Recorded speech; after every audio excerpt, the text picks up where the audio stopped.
Hey everybody, it's me, John Ward, and welcome back to another Reviews After Midnight. And my guest is still here.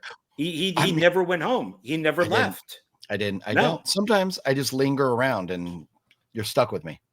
Yeah. So for people who are watching part 2 when they should be watching part 1, who are you? What is this notorious thing? I am the great and powerful Oz. I've been known to haunt golf courses and hang out with Rodney Dangerfield, and I get mad when he plays loud music, and I go. But no, I kid. I am not Judge Smales. I am the notorious OGP. I like watching horror movies. I'm a big fan of horror movies. At times, people refer to me as Nog Ross, because I'm quite the artiste of the well, not really a vocabulary artiste, because sometimes I get stumped like I am right now. But I'm Nog Ross, the king of wishful drinking. I drink and I say dumb things. Oh, okay. And are you going to be saying dumb things on this review? I probably will. There's no guarantees, but I'm not drinking right now, so don't hold your breath. Okay. And we are going to be looking at, and I just have to find it here. Let me see here. Like I mentioned in the other video, I'm nope, I don't want that one. I'm still a little new on this. Let's see here, image. So it's not that one. There we go. So we're looking at this, and so this is No Man's Land: Rise of the Reeker. I was doing some research on the director, and I saw this, and like, Reeker, Rise of the Reeker, and then I read it. It's like, oh, it's a prequel. Yeah. I had no idea. I've owned Reeker for years, never had any idea that there was a prequel. So then I messaged you and said, do you know there's a prequel to this? And you're like, well, I guess you're going to Zia Records. And I called them, and they're like, yeah, we got one copy. I'm like, hold it. I'll be right down to pick it up. And I raced down there, raced back, finished Reeker, watched the behind the scenes, and started the prequel. Started this one here. Nice. So, and I even have a different type of poster here. So let's see. Huh? Yeah, it's funny. While you pull that up, I'll tell. So when you mentioned that to me, I went, "Oh, really?" So I went over to my all my movies are alphabetized. So I went over to my N section and saw that I had the movie sitting on my shelf, and I went, "No way!" So that's when I sent you a picture and had you all jelly and made you run over to Zia Records so you could get a copy. I had this. And I did not even realize that these were related to each other. So now I have rearranged my movies and I have these two together now. So I feel like they should be together on the shelf. Yeah. And what I realized, this is, what do you think of this poster? I think it's pretty cool. It shows who the Reeker is, kind of. It's good artwork, and I think it's like, did that specific scene exactly happen like that in the movie? Not really. But I mean, things like that and the what the Reeker looks like, I think, are good. So I like it. Yeah, if you notice down at the bottom, it says uncut. And it is a DVD, and ours are not uncut. It says rated R. Ah, interesting. So I wonder if there's a mission out there to try and find another version. Yeah, maybe it has that cover. Your disc looks just like this too.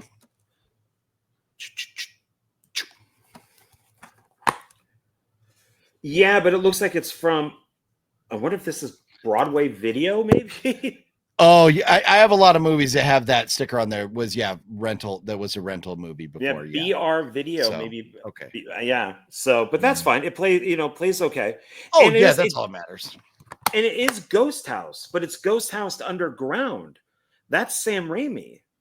And it does. Well, it says the makers of 30 Days of Night and The Grudge. Yeah, that's cool. Because The Grudge, man, that's coming up. We're gonna be. I don't know if we'll be reviewing it here, but we're gonna be watching that, or I'm gonna be watching that soon. So, I like the artwork, and I was very excited to find out that this had a another film associated with it. The Reeker. The first one is not rated. So 2005, and then this is 2008. And it's rated R, yeah. Yeah, so somebody, must have made money somewhere. Also, I give it credit. It's only 88 minutes, and Reeker is like 91 minutes. Thank you for not making these 3 hours. Perfect. Yes, horror movies, let's stick to about an hour and a half. That's perfect. Yeah. So, okay, so we got our list, and so film title, we already said it, No Man's Land: The Rise of the Reeker. Now, star rating, what would you give this? I gave Reeker a 3 and a heart. I think I'm. It's tough. It's tough. I'm giving it a 3 also. But with Reeker, I would lean more toward the 3.5 stars. This I would lean more toward 2.5 if I was going one way or the other. It's a weaker. It's like if a 3 is a C, this would be maybe like a C minus, where Reeker would be a C plus. Okay. Oh, you know what I just noticed? That's Lou Temple. And that's the car that's not even the Reeker. Yeah. And that they do throw you at the beginning. You're thinking, okay, is Lou Temple? There's a twist right at the very beginning. Yeah. Lou Temple. And this is one of the things about the movie, just quickly to not screw up any of the questions, but this is also filmed out on that big filming ranch that Reeker was filmed on. Reeker was filmed at the gas station / motel where House of 1,000 Corpses was filmed. This is filmed, it's like a mile or two down the road, and it's where Devil's Rejects was filmed. If you remember in Devil's Rejects, the girl is trying to escape. She runs out into the road, and wham, the semi truck comes by and takes her out. This is at that location. They're very close to each other in the California desert on the same ranch. Both you could drive right up to. They're on a public road. But I want to see both next time I'm out there. And Lou Temple, those locations obviously used by Rob Zombie, and Lou Temple obviously used by Rob Zombie. So kind of cool stuff there. I like that. So there's I think you're right. So he probably, the director probably has a thing for Rob Zombie then. I feel like it. Yeah. The locations using one than the other, you could write that off, but then you're throwing Rob Zombie actors into your movie, and it's like, okay, nope. And he was definitely only there for a day. One day. That's probably all they could afford him. Oh, yeah. One day. Yeah. But the other thing too, that I kind of feel like the Reeker looks a lot like Dr. Satan. So if you've seen Rob Zombie movie, Dr. Satan, when he goes down there, I feel like the Reeker may have been inspired by Dr. Satan. I would agree with you. He does. He's cool looking, but yeah, there's definitely I would agree with that. Yeah, Dr. Satan type of thing. What did you expect from the film? So going in after watching Reeker and knowing this was a prequel, I was expecting to learn how the Reeker came to be, and we got half of that question answered. So that's what I wanted. I wanted a story, a fun story, but I wanted to learn how the Reeker came to be, and I don't feel like I got a complete answer on that. I did not want to learn about him at all. I am the director, because this has a bunch of special features on it. It has audio commentary, which I didn't listen to, but there are a bunch of behind the scenes stuff. There is a making of that is really good. It shows how they do, like there's a car that smashes. There's a dome that's around this area. Yes. And immediately I thought of Stephen King's book, The Dome. And they had the same type of thing where like a truck or a car smashes into the dome. In this, they show you how they do that because it looks really good. And it's like, oh shit, that's how you do it. They show you a lot more of how they do the effects in this behind the scenes. So if you watch this, if you happen to buy it, watch all of the behind the scenes, because it is definitely worth it. And on this one, I did not. I watched the behind the scenes on Reeker. This one I did not, but I do love. And kudos to them for the car hitting the edge of the dome, and for when the sheriff's son, who's becoming the sheriff, him trying to leave and not being able to leave the dome as well was interesting. So I thought they did a good job with that effect. Yeah, they show that with the sun, that they put up boards.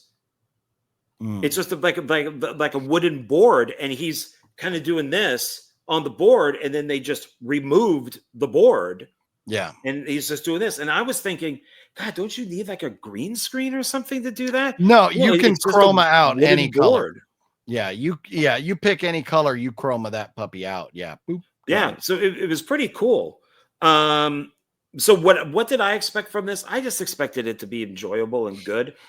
And what I told you was I don't know. I don't know if I like this or not. I really don't. I just don't. I don't know. I thought the person who is the Reeker was made too easy. It almost felt like Shocker or Freddy's Dead or one of those. I didn't like that they used. It's not an electric chair.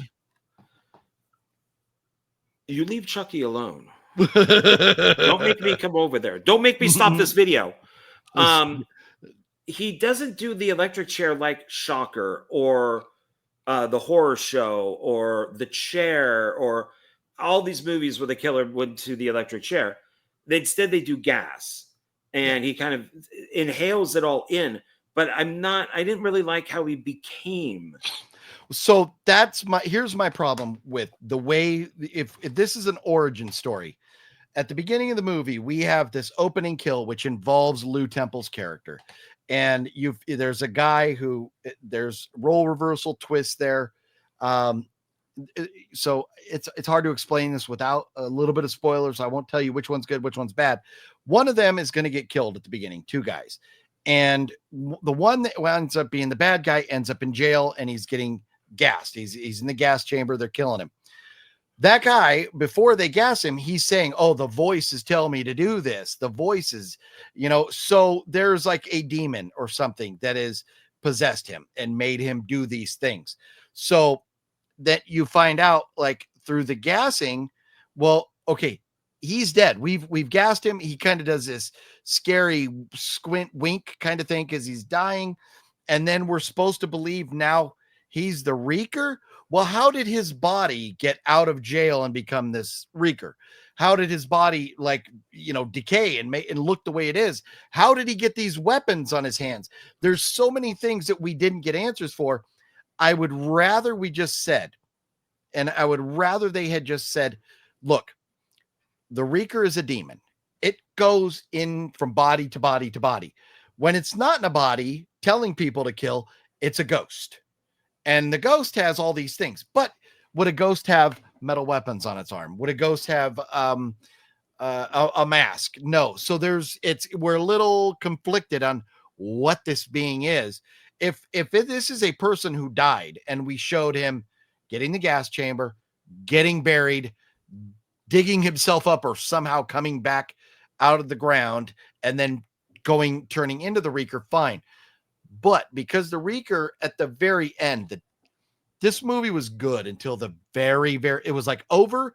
And they're like, oh, we're going to throw in this extra little scene that is just dumb as shit, where you have a little kid playing a video game and the little kid's like, the voices. Like, you suck as an actor, little kid. And director, you failed for letting this scene exist. But if the Reeker just goes from being to being, then why are there's too many unanswered things for this to be the Rise of Reeker? No, you failed. This is just another Reeker story. This is not a true origin story for me. So it shouldn't be called the Rise. I think writing was the failure with this particular movie. Yeah, I like the twist at the beginning. I thought that was fine. They go to the house. The guy is like chopping people up. There's a cop who finds him. The Reeker gets or the guy gets arrested, and then he goes to the gas chamber. Like if this has been going on, nobody's investigated this shack. Yeah. And I mean, and there's a ton of bodies in there. It stinks because the guy even puts his hand up. Yeah. And I'm just like, I would rather just have him be an evil spirit.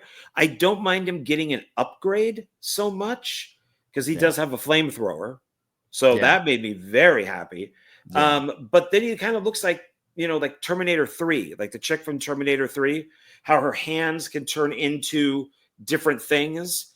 And so that kind of, that's why I'm like, I don't know. I don't know if I truly, and so all I, to finish up my thought on that, and in kind of in conjunction with what you're saying there, is movies, we need a set of rules. Like in general, in life, our rule is the sky is blue, unless it's cloudy or whatever. The sky is blue. The sky's not red. It's not green. It's blue. So we have rules in life. We walk. We don't fly. We're human beings. We walk. Movies need rules. And if the rule is that he's a demon, then he's a demon. If the rule is he's a zombie corpse demon thing that comes back, okay, fine. But show us how that happens. But we deviate. We go from he's a zombie corpse demon thing to just a demon ghost. And we kind of change the rules as we go. That writing is problematic. And that is really detrimental to the score of the film and the overall production, because there's so many good things about this movie, but it's like, well, what the fuck is this guy? And I'm watching, I'm trying, the Rise of Reeker. You're telling me it's an origin story, but you're not giving me the answer. Yeah, and it I think that's because I don't know if you made a part 3, I think people would know, oh, they're dead. We just have to wait until the end to see how it's done. That would have to be every movie. Yeah. And so I don't know how long, because the director says in the making of, he's like, oh, I created this Reeker world. And it's like, nah, I don't know if you have you? So, well, this is the way I look at it. The Reeker world is like purgatory. So these people die and they don't know they die. And we can say this now because you've seen part 1. So this is not a spoiler. In part 1, these people die. They don't know they're dead. And they're living their lives trying to escape the Reeker, which is essentially like death. It's essentially, death is coming for them and they're trying to escape, but they can't. And there's a dome, they can't escape because, they're already dead. So they're living in this like moment that's like kind of right after they die. And what I did like with that in this is there's one of the bad guys, a sheriff walks up and goes, so you're the little bastard that robbed the casino or whatever. And he walks away. And the guy's like, screw you, man. But the sheriff doesn't respond. Well, at the end, after we find out he was already dead, the sheriff walks up and says the same thing. So you're the guy that robbed the casino, and walks away. The sheriff does the exact same thing, but the guy went from being alive and responding to dead, but it didn't impact the sheriff at all. So it does kind of, to me, this all takes place in purgatory. And it's an instant, but to them it feels like forever. And then there's like a decision made. If they survive the Reeker, they get to go back to life. If they don't survive the Reeker, they're dead. So that's almost like the world they're living in is purgatory. That's the way I look at it. Okay. Well, I definitely agree with the purgatory. They're just, their souls, I guess, are stuck there. And because then the Reeker comes and takes their souls. People seem to be very calm when heads are missing. It's like where people are dragging their bodies and they're like half bodies, like a torso is dragging itself. People don't seem to really be freaked out by that. And I wonder if to me, is that the director going, this is a weird world, so I don't want people to respond correctly? Or is that a failure on the director's part for not having these people freak out when they see somebody missing half their body or something? Or when one guy ends up missing top of his head and he's just like, oh, but I gotta go. I do love what they did because they couldn't have continued on with that effect. And that was another great effect they did. Like in the first one, when the dad was missing half his head, this one, they had a guy after he crashes the car missing half his head. And so the way they solved that for him to continue on is they had him put a bag on his head so nobody had to look at it. So in the next scene, he's wearing, in the next scene, he's wearing a bag. I thought that was very funny.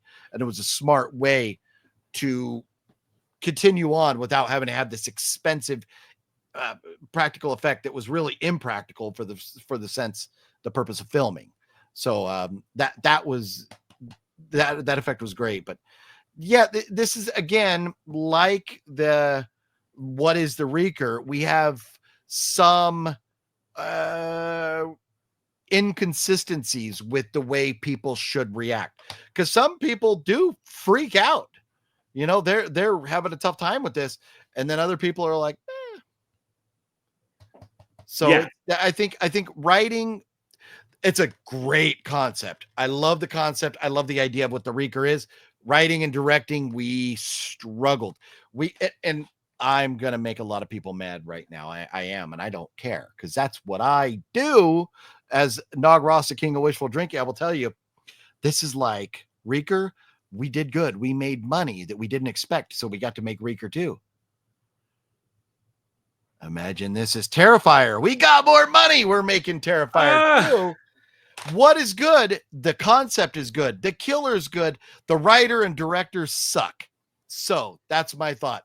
That's what I compared this to answer a question for a few ones down the road. Just in the sense that we had the money, we had the location, we had the great killer, we had a lot of good things.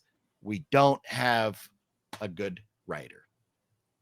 Yeah, I think because he's the Dave Payne, he's the writer, producer, and director of the film. His wife helps out a lot too.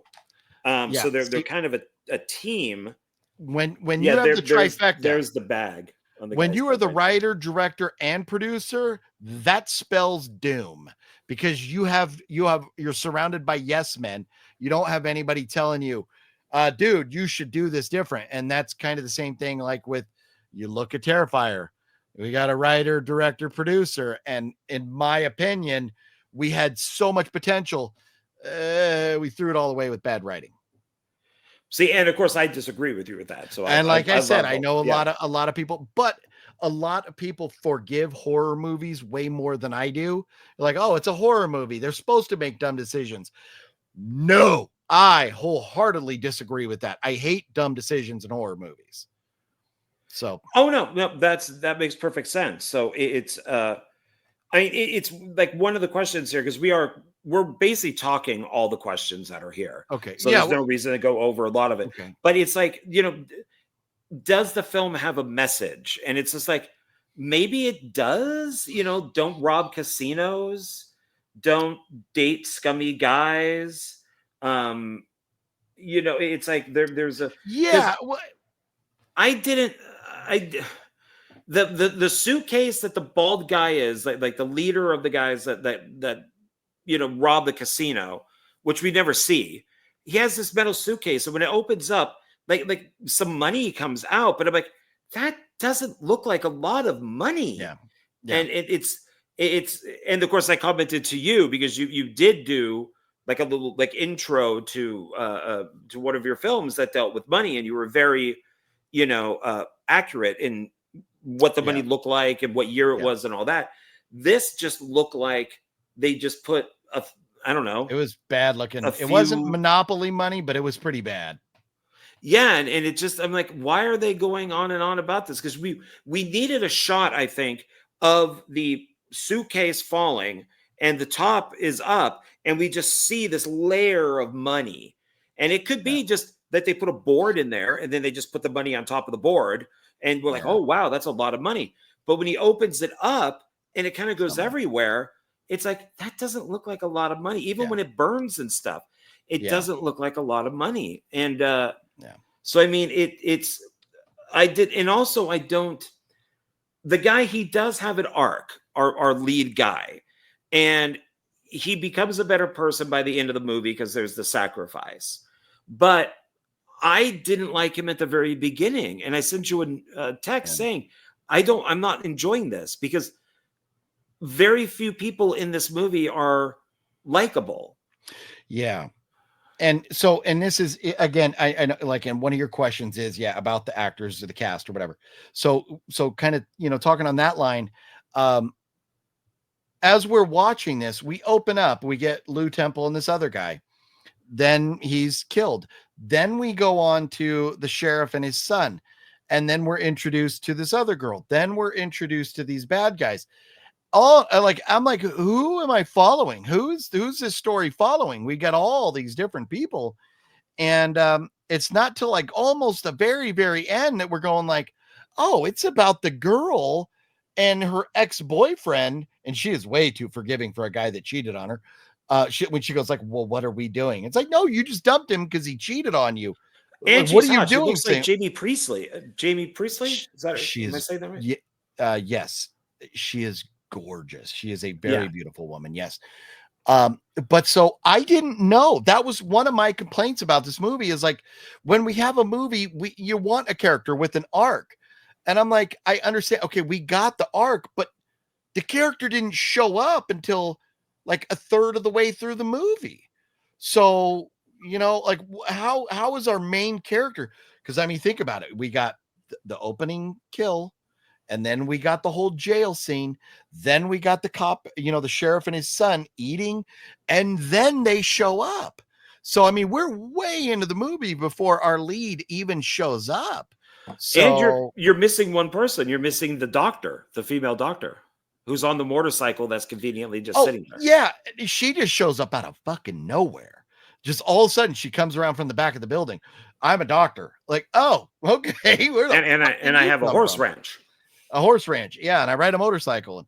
But but that's the thing with our lead guy who's robbed this bank. Okay, so I get that the bald guy is like a bad guy, but the boyfriend, I think that he needed something, because he mentions that he stole before because he's hungry. Yeah. Okay, so this is, Les Miserables, I guess. And then, but what I wanted was like, the girlfriend is like, well, why did you steal from the casino? Now, granted, this is, it's cliched, but my daughter is sick. My mother is sick.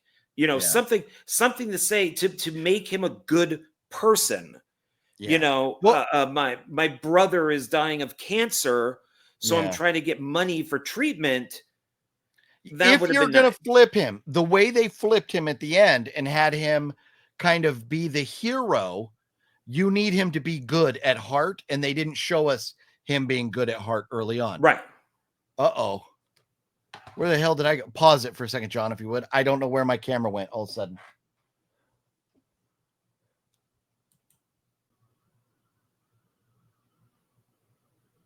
Okay, is it going? Yep. Okay, now the time is moving. Okay, so pause for just a moment, so if I want to edit. Well, I'm gonna have to anyways, I guess. Okay, that was weird. What happened there, sir?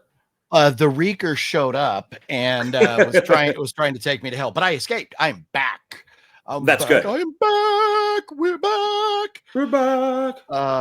So anyways, obviously dealing with our little hiccup there, I kind of lost my train of thought. But one thing that I did want to mention in this is that not only do we have a great actor in Lou Temple in this, but we also had Robert Pine, who's a lot of people would know him as Chris Pine's father, Chris Pine, aka Captain Kirk of the new Star Trek show. Robert Pine was like kind of the boss in Chips. If you remember Ponch and John, he was like their boss in the TV show Chips back from the 70s, 80s, whenever that was on. a great actor, a legendary actor, and to see him as a cop again was great. I thought he was phenomenal in this. The cop, talking about the characters, I think all the actors were fine. The writing is really what lets this film down because the actors were on point. They were doing good, but we just needed to know, like, how did you get here? Why are you here? What are you doing? Why are you like such a bad guy and turning around? But we were talking about them robbing the casino. There was an argument at one point in here with the bald guy and our like lead, bad guy turned good guy, where he's like, I don't want to do this no more, whatever. And but then the bald guy leaves because he doesn't want to do this no more. So the writing was very bad in this. And if this was written better, this could have been a phenomenal movie. I thought it was shot well. I think, talk about your camera work questions. I think the camera work was very good. And the effects were phenomenal with the invisible walls and, the car crashing into that. Just the kills and different things I thought were good.